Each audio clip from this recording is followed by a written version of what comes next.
Bonjour et bienvenue dans Bonjour chez vous. Aujourd'hui, on va parler du fardeau de Dieu. Sais-tu que Dieu porte même un lourd fardeau? Et on se dit, mais de quoi vous allez parler? Vous allez voir, vous en faites pas. Ce n'est pas bizarre. Et j'ai avec moi 3 hommes de foi. On se multiplie au fur et à mesure de cette semaine. J'ai tout d'abord mon mari, Michael. Bienvenue, merci d'être là. Et 2 caddies. Alors, on en avait un, c'était déjà difficile à gérer, maintenant on en a 2. Le pasteur Stéphane Caddy, que je vous ai présenté hier, que vous connaissez, mais on a aussi le pasteur Christian Caddy. C'est ton papa, Stéphane? Tout à fait. Première fois au Québec et première fois au MCI. C'est génial. Un grand évangéliste dans la francophonie. Alléluia. Vraiment. Pasteur Christian, vous allez bien? Oui, très bien, merci. Heureux d'être avec vous. Merci pour l'invitation. Avec grand plaisir. On l'avait dit, je pense, hier, on a parlé que ça faisait plusieurs fois qu'on vous invitait, on voulait vous avoir. 5 ans. 5 ans, carrément. Bah là, mieux vaut tard que jamais, comme on dit. Hein. On est très honorés de vous avoir. Non seulement, je l'ai dit, vous êtes un homme de foi, mais vous êtes vraiment, oui, un évangéliste. Vous êtes aumônier dans les prisons, en plus d'avoir été pasteur de l'église de la Riviera à Beau-Soleil.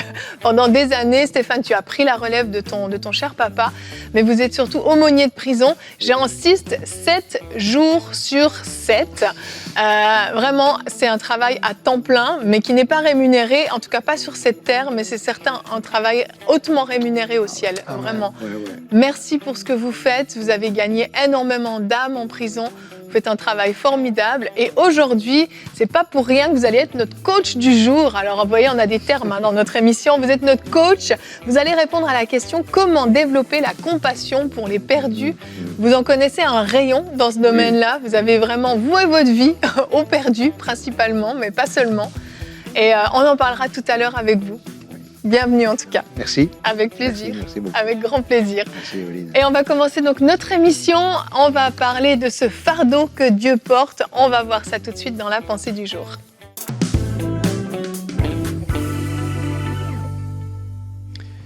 Quelques années après ma conversion, je vivais en région parisienne et je marchais dans les rues et je voyais ces foules, ces gens qui souffraient, ces gens qui ne connaissaient pas le Seigneur.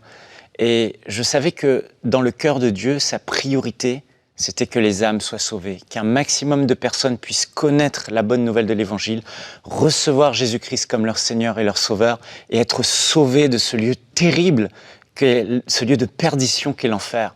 Et en toute honnêteté, je croisais ces gens, je les regardais, je connaissais le message, je savais que c'était la priorité, mais je n'avais pas de compassion particulière pour eux. Je regardais, c'était dans ma tête, mais mon cœur n'était pas touché pour les âmes perdues. Et je le savais, et le soir, j'avais pour habitude régulièrement, je sortais le soir, tous les soirs, et je faisais cette même prière. Je disais, Père, je sais que c'est important pour toi les âmes, mais donne-moi de l'amour pour les perdus, parce que je ne ressens pas cet amour. Je mène ma petite vie, je te sers, mais les perdus, je veux les aimer comme toi tu les aimes. Et je fais ça tous les soirs, pendant environ 1 mois. Et au bout d'1 mois, à peu près, je rentre chez moi le soir, je suis au téléphone avec mon ami Jérémy Sourdril et on parle des choses administratives, rien à voir avec le spirituel. Et là, au téléphone, alors que je suis en train de lui parler, tout à coup, je sens la présence de Dieu dans mon petit studio qui est là. Et je sens la présence de Dieu descendre sur moi.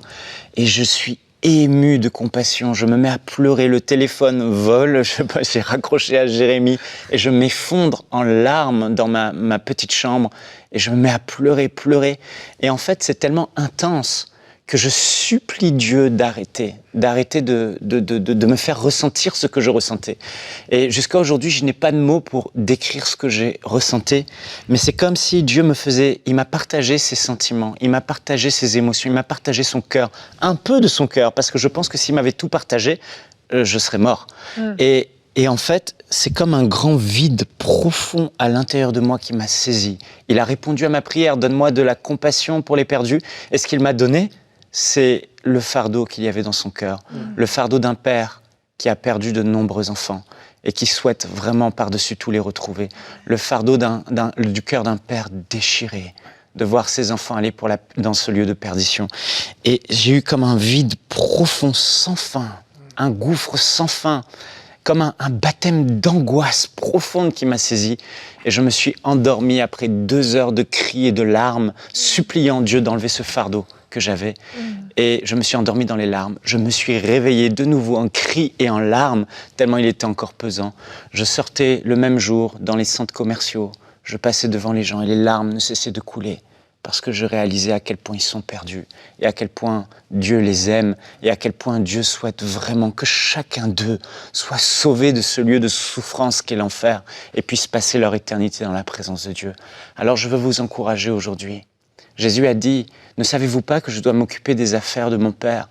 Et la priorité de Dieu, c'est de sauver les âmes. Il y a plus de joie dans le ciel pour un seul pécheur qui se repent que pour 99 chrétiens, 99 justes qui n'ont pas besoin de repentance.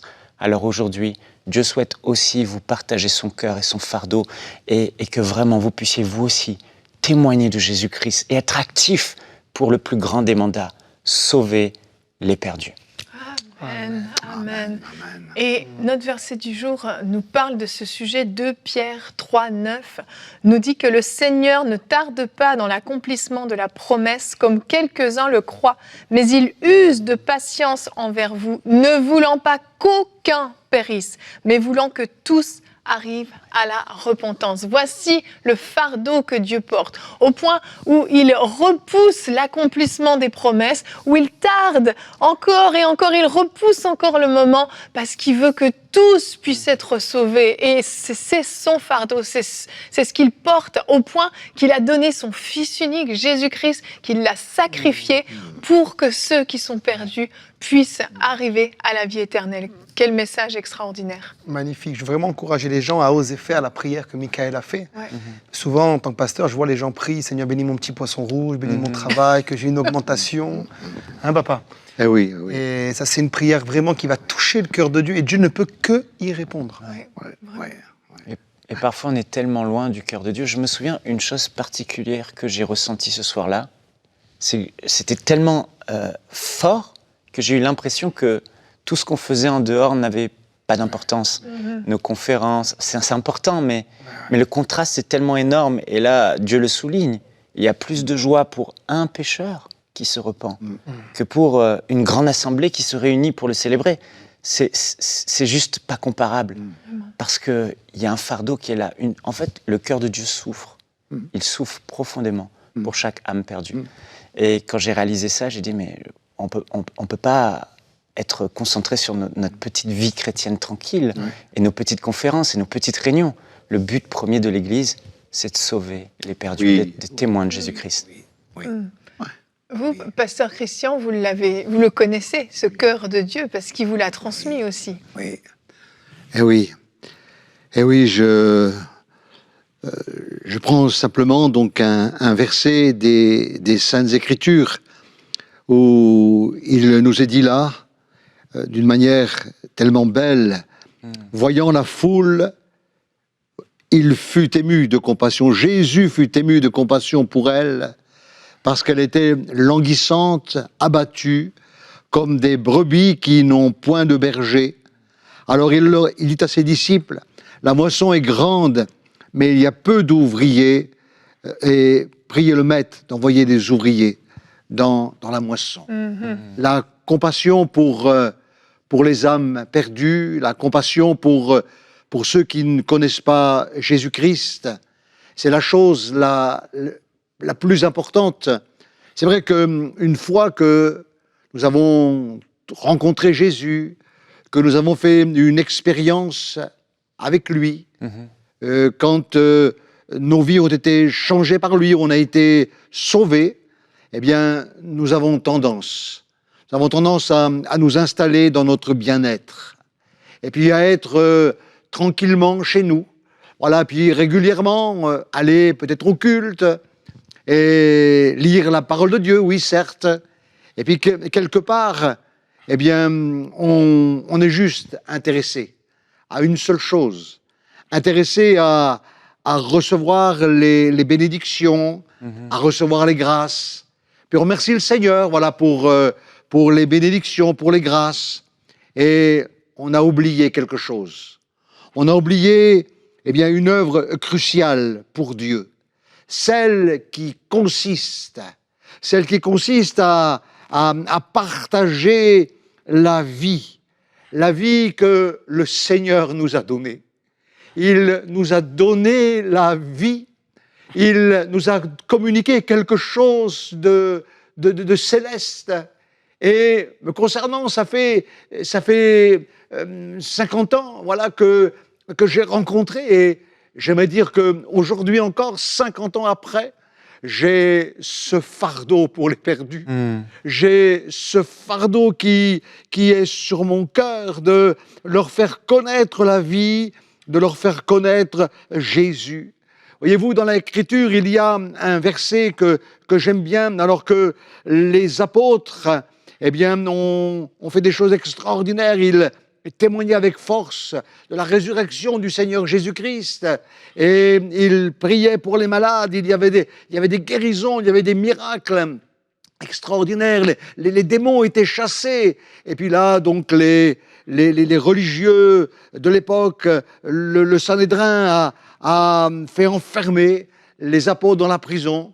Et là, eh bien, un ange leur est apparu, et l'ange leur a dit: tenez-vous devant le peuple et annoncez toutes les paroles de cette vie. Amen. Cette vie-là. Il faut annoncer cette vie-là. Il faut que, eh bien, cette vie soit proclamée avec les personnes qui sont spirituellement mortes dans notre entourage. Et c'est vrai que quelquefois, on mène notre petite vie, on passe à côté sans jamais vraiment s'intéresser, alors que la parole de Dieu nous invite, eh bien, à être les imitateurs de Christ. C'est l'apôtre Paul qui dira dans l'épître aux Corinthiens: soyez mes imitateurs comme je le suis moi-même de Christ, et tel est Christ, tel nous sommes. Et la prière de notre cœur devrait être celle-ci: Seigneur, eh bien, je voudrais avoir tes sentiments. Ayez en vous les sentiments qui étaient en Jésus-Christ.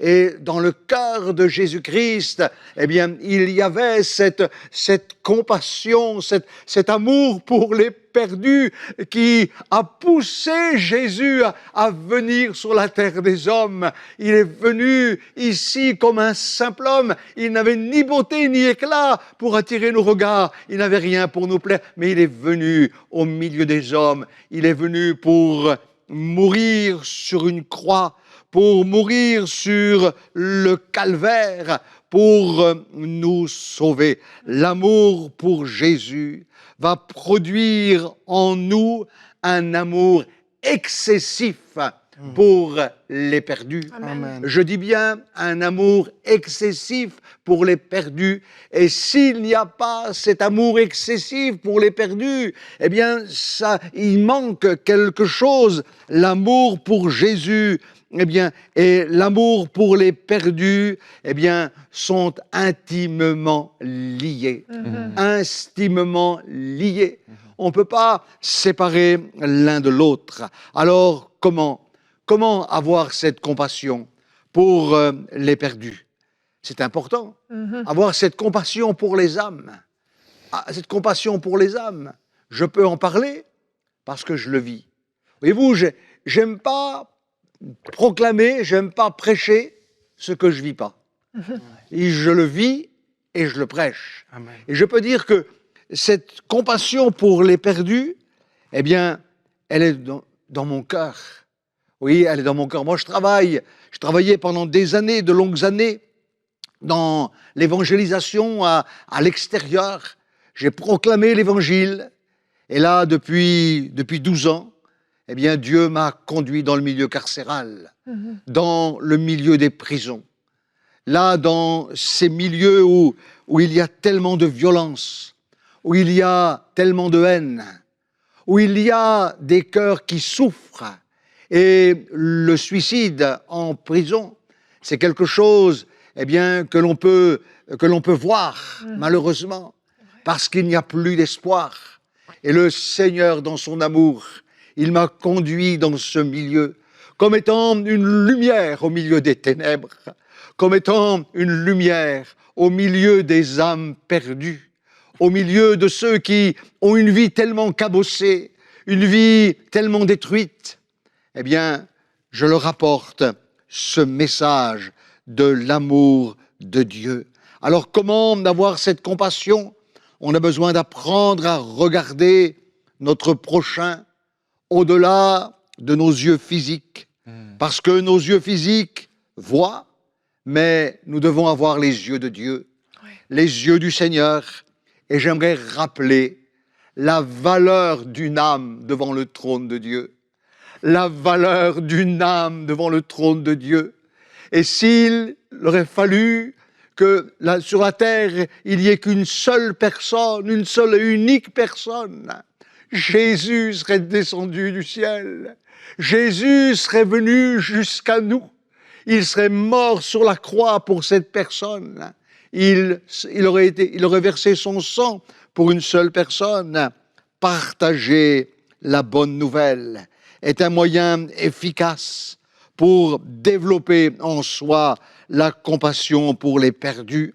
La compassion va nous pousser, comme l'apôtre Paul, où il pourra dire dans les Corinthiens, dans l'épître aux Corinthiens, si j'annonce l'évangile, ce n'est pas pour moi un sujet de gloire, mais cela m'est imposé, et malheur à moi si j'annonce pas l'évangile. Annoncer l'évangile, proclamer l'évangile, annoncer la bonne nouvelle. Oui, le corps physique, eh bien, on regarde quelquefois au corps physique, mais le corps physique, c'est une chose. On a besoin de regarder à l'âme qui est à l'intérieur. À l'intérieur, il y a une âme. Et si cette âme, eh bien, n'a pas rencontré Jésus, si l'âme n'a pas été lavée de ses péchés, eh bien, le chemin, c'est l'enfer. C'est quelque chose de terrible. Et quelquefois, les croyants, l'Église a oublié cela. L'Église prépare de grands programmes, de beaux programmes. C'est sûr, c'est une bonne chose, une très bonne chose. Mais l'Église a oublié la compassion pour les perdus, ce fardeau pour les perdus. Et j'aimerais rappeler que Jésus est l'exemple frappant de la compassion. Jésus parcourait les villes, Jésus parcourait les villages, et il nous est dit que Jésus était ému de compassion pour les perdus. Ému de compassion, il guérissait les malades. Ému de compassion, il guérissait les infirmes. Il libérait les aveugles, les boiteux, les paralytiques, les sourds, les muets, les possédés. Ceux qui étaient tourmentés étaient libérés par lui. Pourquoi? Parce que il était ému de compassion. Oui, les pécheurs qui étaient attristés, les pécheurs dans leur iniquité, dans leur faute, eh bien, Jésus les rencontrait. Il était appelé l'ami des pécheurs parce qu'il était bien au milieu d'eux. Il proclamait le royaume de Dieu. Il annonçait le royaume de Dieu. Il rassemblait les foules égarées, les foules sans berger, les foules abattues, languissantes. Essayez un instant d'ouvrir les yeux. Essayez d'ouvrir les yeux sur ce qui est autour de vous et vous verrez des foules abattues, des jeunes qui se traînent, des jeunes eh bien, qui n'ont plus aucun espoir, des jeunes qui sont dans la détresse, des vieillards et des personnes d'âge mûr, abattues parce qu'elles ne connaissent pas le royaume de Dieu, elles ne connaissent pas Jésus. D'ailleurs, dans le début de son ministère, Jésus, se trouvant à Nazareth, eh bien, pourra dire, ayant déroulé le livre, « L'Esprit du Seigneur est sur moi et il m'a oint pour annoncer une bonne nouvelle aux pauvres. Il m'a envoyé pour guérir ceux qui ont le cœur brisé, pour proclamer aux captifs la délivrance, aux aveugles le recouvrement de la vue, pour envoyer libres les opprimés et pour publier une année de grâce du Seigneur. » Vous savez comment Dieu, dira également l'apôtre Pierre, comment Dieu a envoyé du Saint-Esprit et de force Jésus de Nazareth qui allait de lieu en lieu, faisant du bien et guérissant tous ceux qui étaient sous l'empire du diable. Oui, Dieu aime les perdus. Amen. Dieu les aime. Et je vais partager avec vous un témoignage que j'ai vécu, un témoignage que j'ai expérimenté. Je me trouvais un matin dans la prison, et la prison donc est vaste. Il y a beaucoup de détenus, beaucoup de cellules, et c'était donc 11h30 le matin, et à 11h30, c'est le moment où les repas sont servis. Alors ce qu'on appelle les auxiliaires, ceux qui sont détenus et qui aident les surveillants pénitentiaires dans la distribution des repas, c'est eux qui ont cette charge. Et quand c'est l'heure du repas, il est préférable qu'il y ait personne autour. C'est préférable, question de sécurité. Et là, donc, je vais quitter l'établissement et dans mon cœur, je reçois du Saint-Esprit. Je reçois cette parole qui est forte.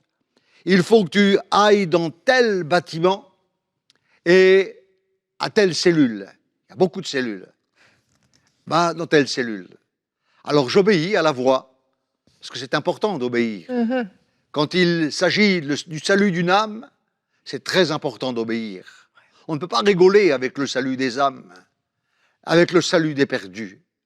Et là, je vais dans le bâtiment et je me dirige à la cellule, j'ouvre la cellule en question et dedans, deux hommes. Deux hommes. Alors, je me présente. Bonjour, je suis le pasteur. Je représente l'aumônerie protestante, voilà, de l'établissement. Et je viens pour vous rencontrer, je viens pour vous saluer.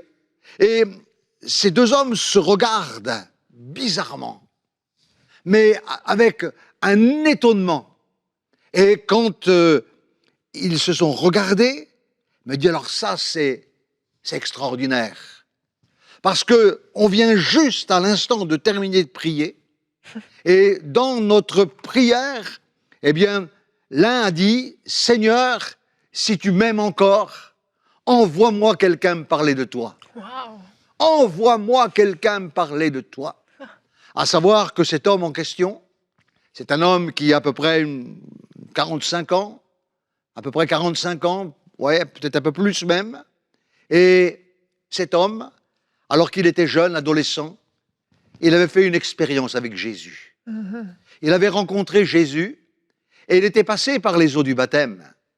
Mais à savoir qu'avec le temps, eh bien, il avait abandonné le Seigneur, et il avait fait beaucoup de bêtises, et là il se retrouve là, et voilà qu'il dit, Seigneur, envoie-moi quelqu'un.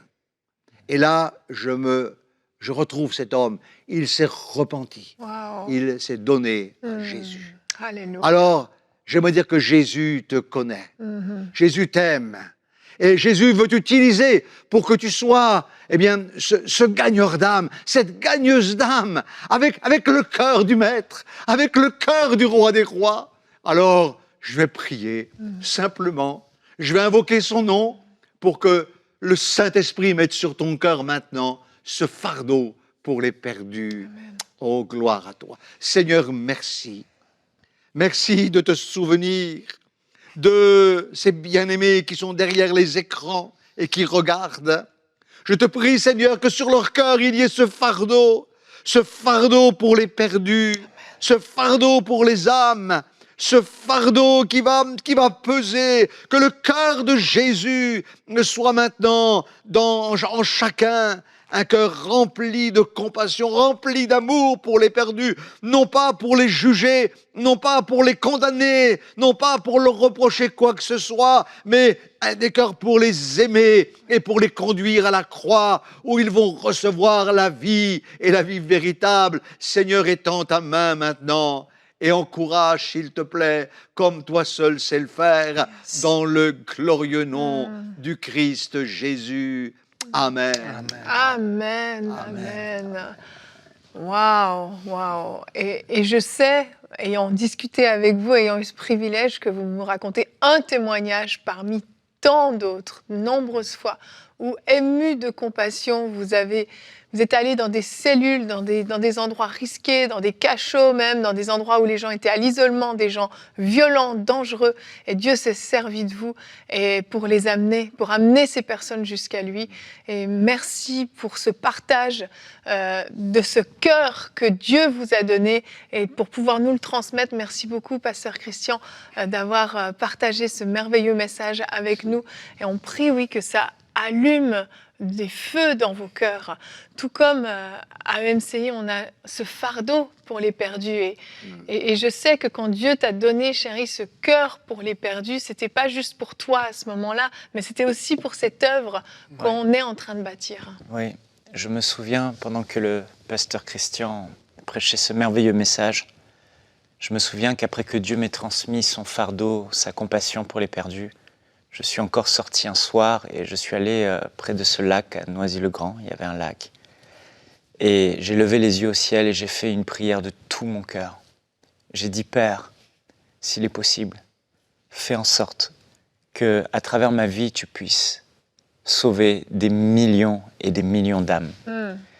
Et je ne savais pas quelle forme ça allait prendre. Et des années plus tard, Dieu a suscité EMCI TV. Et frères et sœurs, je ne sais pas si vous réalisez, mais à travers cette œuvre, Dieu a mis entre nos mains un puissant média. Il nous a donné des satellites. Il fait en sorte que EMCI TV est diffusé dans des millions et des millions de foyers, que la bonne nouvelle de Jésus-Christ est annoncée. Et derrière les portes de ces maisons, les gens souffrent, les gens sont malheureux, les gens cherchent des solutions et ne trouvent pas. Mais nous, à travers EMCI TV, combien de personnes aujourd'hui nous ont écrit pour dire « J'ai rencontré Jésus-Christ, ma famille a été sauvée, j'étais dans le désespoir, j'allais me suicider, je suis tombé sur vos émissions et j'ai rencontré Jésus, merci ». Le pasteur Christian a dit « Une âme n'a pas de prix ». On peut donner une valeur à tout, à un tableau de Picasso, à une Ferrari, tout a une valeur, une entreprise. Mais personne, aucun homme aujourd'hui ne peut donner un prix à une âme, à un être vivant, parce qu'une âme n'a pas de prix. Elle est d'une valeur inestimable. Oui, c'est vrai. Et aujourd'hui, on vous a encouragé à donner de votre temps pour évangéliser, pour témoigner de Jésus-Christ. Mais il y a quelque chose aussi qu'on peut faire en tant qu'enfant de Dieu, c'est que Dieu nous a donné des moyens.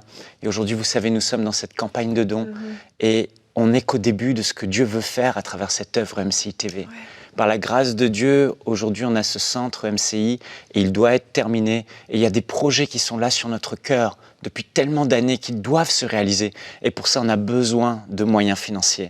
Et aujourd'hui, j'aimerais que vous puissiez aussi prendre ce temps, frères et sœurs, de prier et de dire au Seigneur, qu'est-ce que je peux faire moi aussi, en plus de témoigner, pour donner pour cette œuvre, contribuer à cette œuvre, parce que je sais que c'est une bonne terre où l'évangile sera prêché. Et en semant aujourd'hui dans ce ministère, en devenant un de ces 5000 semeurs, je sais que derrière, il y aura une grande moisson d'âmes, une grande récolte d'âmes. Dieu nous a donné une grande moissonneuse batteuse et aujourd'hui nous pouvons récolter les champs qui sont mûrs.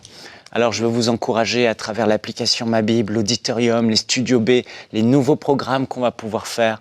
Rejoignez ces 5000 semeurs aujourd'hui. Vous pouvez aller sur la page emcitv.com/5000 et avoir cette joie de dire « Seigneur, je contribue à l'avancement de ton royaume en donnant pour cette œuvre. » Que Dieu vous bénisse. Amen. Et on remercie tous ceux d'entre vous qui avaient déjà participé, qui avaient déjà posé cette action d'obéissance devant Dieu, de faire partie de ces semeurs. Merci à chacun d'entre vous.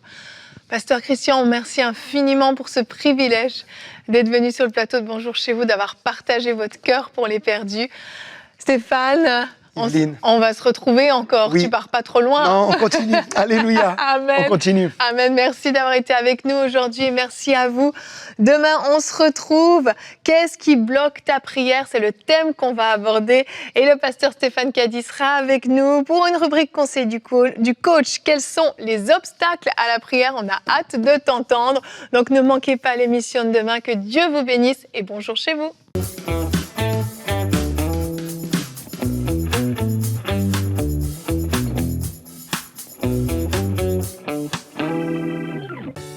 monde séculier, des sociétés de production louent des studios tels que celui-ci, et ce sont ces émissions que vous voyez constamment à la télévision.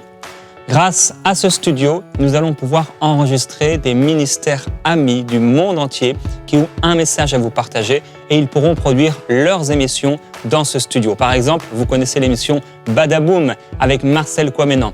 Combien d'hommes et de femmes ont déjà été touchés grâce à cette émission et nous allons pouvoir multiplier ce genre d'émissions avec des ministères amis grâce à ce studio B. Alors, je veux vous encourager à rejoindre les 5000 Summers afin que demain, vous et vos amis puissiez être bénis à travers les émissions qui seront produites ici. Semons dès maintenant pour vivre une grande moisson à travers les projets du Centre EMCI. Pour faire votre don, rendez-vous sur emcitv.com/5000. Vous pouvez donner en une seule fois ou en plusieurs mensualités.